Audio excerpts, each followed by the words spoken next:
Hey everybody, J Average Vintage Collector here. Today I'm talking about my 1973 Topps baseball set. This was the first set that I decided that I was going to try and build the entire set. I really have had a fun time so far trying to chase down the cards that I need. My local card shop had a lot of the cards that I needed. Some of the bigger names I went through eBay and bought there through some Facebook groups and whatnot. But I really like the look of this set. And I can't tell you exactly what it is, but I can tell you the thing that really pulled me towards this set was the Roberto Clemente card. It's something about that card and the fact that it's the last card that he actually, that was put out of him, really made me feel connected to the set. I love the picture of it. It's that batting pose with the umpire and the catcher in the picture. I really enjoyed this card. So that was one of the first cards that I picked up. And once I picked it up, I decided, you know what? I really like this card. There's a lot of iconic cards in this set, including the Thurman Munson card that I really would like to add to my collection. So I've had a really fun time chasing these cards down. I've got 535 cards out of the 660 in this set. But there are 685 total cards if you take into consideration some of the variations in the set. So right now, I'm currently sitting at 541 out of the 685 total cards, including the variations, which is 79% of the set.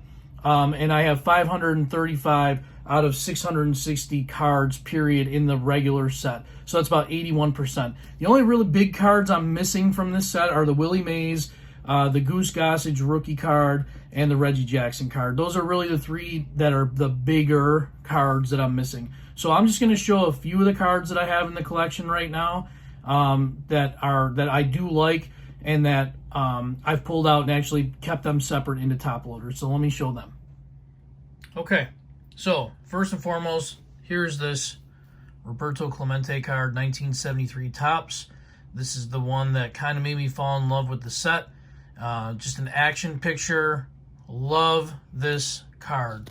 This card really was what got me into this, started me on the journey to collecting, and it has been a journey to collect, right?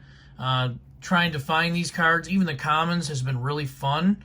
Made it very interesting for me, and an inexpensive way to collect as well when it comes to those common cards and buying them in bunches and bringing them back and going through them. So 1973 Roberto Clemente. Next one that I enjoy from this set is the Pete Rose. I'm a big fan of Pete Rose, Charlie Hustle. In a future episode, I'll kind of showcase some things from him. I've got a little bit of memorabilia. Well, there's the price on it. Apparently, I must have paid $30, but I don't think that I did pay $30 for this card, but I may have. And when it comes to paying, listen, if it's a card I like, I'm willing to pay for the card. Again, price is a price. I don't like to negotiate. I'm not very good at it. I guess I shouldn't be advertising that, but I really am not. I don't enjoy, that's part of the hobby. I don't like negotiating, but when I want something and I like it and it's a player I like, I'm comfortable usually with what I spend. So there is Pete Rose.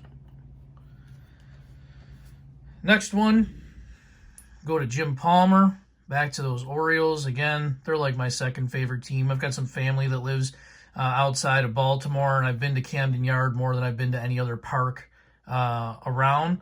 So they've kind of they've got a soft spot in my heart for me, and I do enjoy them. Old school ones. You guys know I like Brooks Robinson and Boog Powell. Well, there's Jim Palmer from his Orioles days. All right.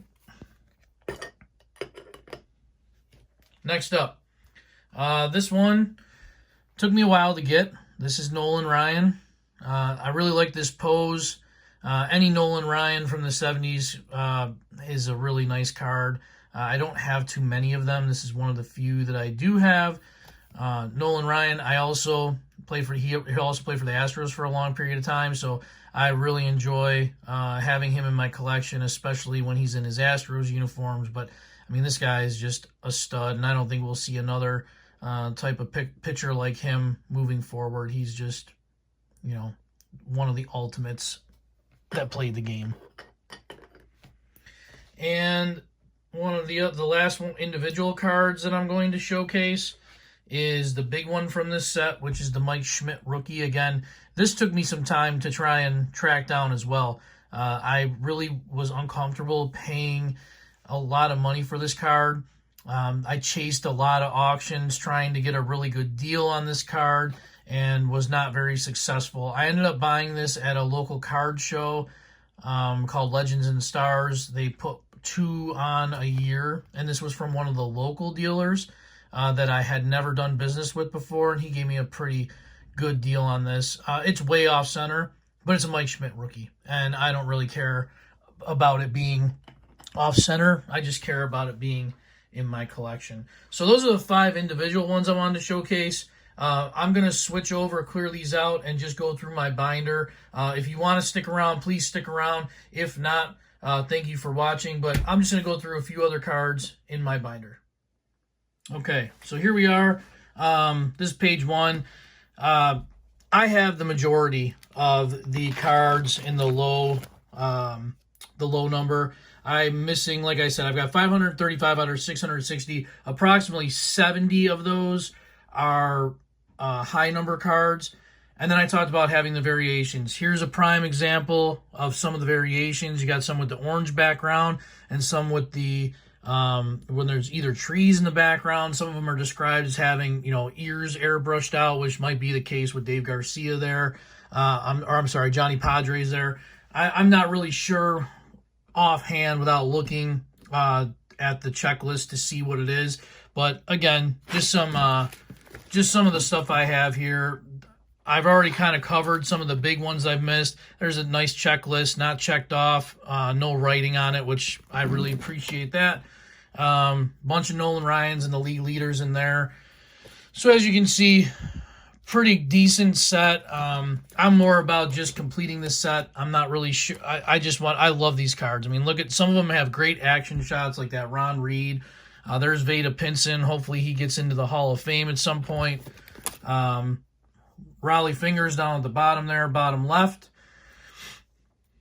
Tony Oliva right at the top. There's my man Brooks Robinson. I've already put him in that card in a previous video when I was covering some of my Brooks Robinson cards. There's the Hank Aaron, Hammer and Hank right front and center there. Again, you've all seen these. I'm sure everyone's familiar with the 73 set. I just wanted to kind of go through a few pages and show off. You can see that I'm really not missing too many. There's an empty spot down there.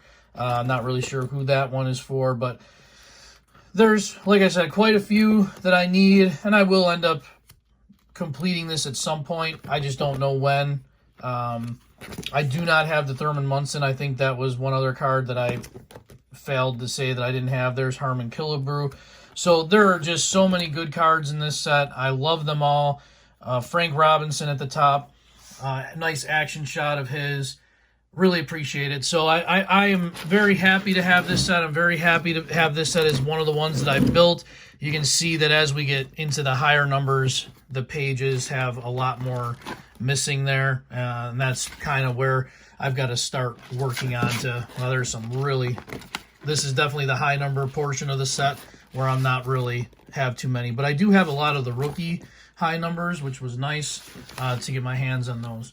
Well, thanks everybody for tuning in. Thanks for watching. I know this part of the video was just kind of rushed through. I don't really like to make my videos too long. Thank you for tuning in. I'm just an average guy collecting average cards. Stay tuned for more. Thank you.